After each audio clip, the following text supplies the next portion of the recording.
Welcome to the Sunday Sales Letter, the podcast, where we solve the biggest pain for the best leaders in the game. Start your week 10 steps ahead by learning exactly how to solve for the biggest challenges in sales leadership every Sunday. My name is Solange, your host for this podcast, and founder of House by Solange, where we help sales leaders show up for their teams so their teams show up with results. We do this mainly through our signature workshop, which is centered around our signature framework, the Alive Sale.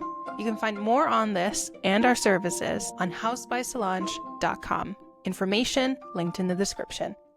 So today's topic, and also the first edition of the Sunday Sales Letter, both the newsletter and the podcast, comes from a question that I get asked almost every single day. I get asked in every conversation that I have with someone who leads a sales team or even founders. I hear it as feedback, critical feedback from leaders who receive cold calls, and LinkedIn is full of it as well. Everyone is asking this one question, and sometimes it's a question, sometimes it's listed as a statement, but I'm pretty sure you'll recognize exactly what I'm talking about as soon as I tell you the question. Today's topic: why can't sellers lead with value? It is the question of the year, it seems like. Everyone is wondering, and the data actually backs it up. So Salesforce released their State of Sales report, I think for 2024, so for the last year. They released it this year. And in that, they had said that over 80% of B2B decision makers prefer, and this is gonna sound crazy, they prefer receiving calls over any other channel when it comes to someone trying to sell them something. But over half of those same decision makers say that they don't feel reps are well prepped to even have the conversation with them. In other words, reps don't know how to lead with value. And it makes sense because we live in a world now where, our decision makers are coming with us by the time they've almost made the decision, right? They have done 80% of the research by the time they even want to speak to a human. And preferably, they don't want to speak to a human at all. Self-service is king. So in that conversation and in how the landscape has changed, right? Whereas a seller, the job used to be helping the prospect make an informed decision. The prospect is already informed and is challenging you on whether you are the best decision. Every day, sales leaders tell me, Solange, our sellers just don't know how to sell value first. And they're not wrong, right? I listen to about 20 plus hours of sales calls each month, and reps tend to prioritize three things, right? Features, requirement, and the onboarding process. They talk about the practical and the technicality of it all, but they don't understand how to sell with value. One of my clients said to me, I want solution-based sellers, but they sound like insecure robots drilling off a list of features. And I hear this question over and over and over again in different iterations, right? Why don't sellers know how to lead with value? Isn't that the basic fundament of the job? Unfortunately, we're collectively asking the wrong question, because the question shouldn't be about sellers at all. The correct question should address you as a leader directly. How have you taught sellers to convey value? It's very easy to set the expectation that this is something that your seller should do within the organization. And don't get me wrong, they absolutely should. But where are they supposed to get the strategy from? How are they supposed to know what leading with value looks like, sounds like, and acts like in your organization? And this is where we drop the ball. Or rather, this is where we start playing the game of hot potato. Because who really is in charge of teaching people within the organization how to lead with value at every customer interaction, whether it is marketing or sales or customer support? So sales leaders will defer to marketing. Marketing might defer to the founder, and the founder might say, isn't that why I hired all of you in the first place? And whenever I ask that question, how have you taught sellers to convey value? I get met with either silence or defensiveness. Now, there's two reasons that I ask this question. One, because it gets to the root of the issue, right? I genuinely believe that in answering this question, we solve for the problem completely. We eliminate the problem, right? But number two, and this is something that I talk a lot about in my LinkedIn content, and I will create a dedicated episode to that as well, which is You want to ask questions that stun your prospects into silence. You want to ask a question that makes someone take a beat, sit back and think, oh, that's a great question. I don't have an answer there at the top of my head, because we want to engage people. So one of the reasons is tactical for me. The other reason is practical for the client, right? If you are leading a sales team and you are unable to, in 3 or 5 seconds, explain the value prop of what it is that you are instructing your team to sell, that is what you should be solving for. And I say 3 to 5 seconds, I'm very intentional with that, because we don't have that much time. Whenever we pick up the phone cold, or we send someone an email, or we leave a voicemail, or we send a text message, we don't have paragraphs upon paragraphs. We don't have a whole bunch of time to convey the point. We need to get to the point. We need to start with the point, actually. And it's very easy to look at reps and say, oh, when I was in their shoes, I was curious. I wouldn't wait for someone to teach me. I went out and got it. And you would be correct, most likely. That's why you are where you are. That is why you are a sales leader, because you went above and beyond, because you take your craft seriously, because you understand the responsibility of being good at your job, right? Both towards the organization and the clients that you're hoping to serve. But more importantly, it is why you've been trusted to coach those coming up behind you. One of the things that is the toughest about operating or leading in a sales environment is that excellence becomes the baseline, but we forget that we were once excellent in the first place, right? And when excellence becomes the baseline, we forget that whatever is basic or common sense to us isn't necessarily basic or common sense to the rest of us. If it were, everyone would be able to get to your position. But you were exceptional at what you did, whether it was hitting your numbers, whether it was connecting with people, whatever it was that made you stand out, that helped you win the position of leader within your organization.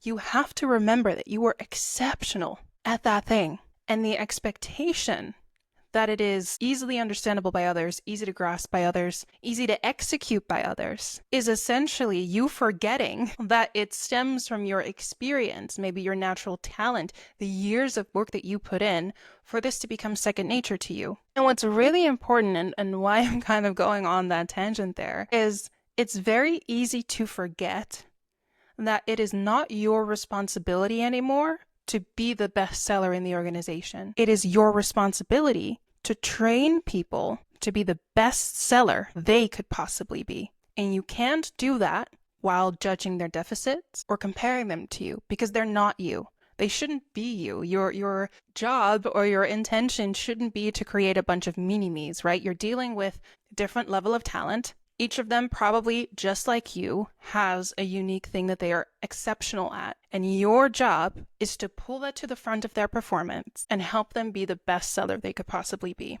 So if I go back to my client, when I asked this question, right, how have you taught sellers to convey value? We found out that he had accidentally prioritized product knowledge across the team. We could ask them any question about the software, anything about the feature, integrations, onboarding, implementation. They got it all, right? They had all the information, but they could not translate that to the critical business need of their prospect. That was their true deficit, right? They understood the software, but they didn't understand the critical business need it solved for. And that was their true deficit. That was their true challenge. And by training them to understand the software, all he had done, albeit unintentionally, is give people the instruction, right? Give his sellers the instruction to give prospects a shopping list. Here are all the features. Go out and compare. And that obviously doesn't work because the prospect, as we mentioned earlier, is already informed. They are 80% of the way there. So they don't respond to that rhetoric. You're basically telling them something they already know. So his reps would say, this is what our software does. Here are the technical requirements. We can integrate XYZ. These are the features. Go out and compare. Because he didn't understand his part in how his reps were failing to communicate value. By doing something that feels like it's centered in value, if my reps understand what we do inside out, they will be able to sell the value. No, they'll be able to sell the thing, not what the thing does for the client. So to fix this, I helped do 3 things. Number 1, we needed to quantify the critical business pain that his software solves for, right? In his own words, in 3 to 5 seconds. Second, we created a knowledge base somewhere for his team to go and see quantified the impact of this critical business need, and preferably the negative impact of not solving for this critical business need. And third, I went in to train the trainer on how to turn the data into a narrative, right? And I will link a post below where I talk more about turning data into an insight, into a narrative. But it was really important to them for their success that leadership also understood how to take something practical like a feature or a data point and turn that into something, into a narrative that the prospect understands and actually gives a damn about. So once we'd done those 3 things, we had to go out and teach the team how to fish. Because now here's all the information that you could possibly need. This is how we're going to help you build a narrative that sells. So we'd spend time teaching the teams, the individual contributors, how to do exactly that, building a narrative that sells by shifting the focus of their outreach, right? It wasn't about proving that you know the most about the product, that you know more than your prospect does, that you're here to teach them something. From there on out, their only goal would be to ask 1 or 2 questions that stunned and delighted the prospect. That is it. That is all. And to do that, I took his team through my signature sales framework, the Alive Sale, where A stands for ask, L stands for listen, I stands for investigate, V for verify, and E for engage. And the deeper we go as we repeat this framework in a conversation, the more context we get. And the more context we get, the easier it is for us to get the prospect over the line. This is what I spend most of my day doing with leaders just like you. We frame the actual problem. We separate where the responsibility lives because everyone contributes to a challenge. It is the least favorite part of my clients to hear that they too carry a responsibility for a challenge that exists. And then we fix it from both ends. And then through the framework, through the Alive Sale, one of the things that I always hammer down on is I actually don't believe in sales scripts. I don't think it makes sense for me to tell you what to say. I think it makes sense for me to teach you how to think like a seller. It makes sense for me to teach you how to understand what type of questions to ask, what kind of signals to listen for, verbal, nonverbal cues, how to practice curiosity to your advantage, and how through all of that, you make that moment of communication with your prospect the value, right? The product and the software can be valuable. That touch point needs to be valuable. And that, to me, is presenting value first as a seller. I am here to make the most out of our time for you. And the Alive Sale is how sales reps are able to do that successfully. That is all I have for you today. It is a topic that I could talk about for hours and hours and hours, but I don't want to yap your head off. If you do have questions, you can actually just get on my calendar for free. My team hates it. My operations manager's like, oh my God, Solange, can we gatekeep the time? I'm like, no, I want to talk to as many people as possible. So if this resonates with you, if you have any more questions, if you just want to yap about this for a little bit more, please check out the description. There's a link to my calendar there. I would love to chat. And with that said, I wish you all a fantastic week, and I'll catch you next Sunday.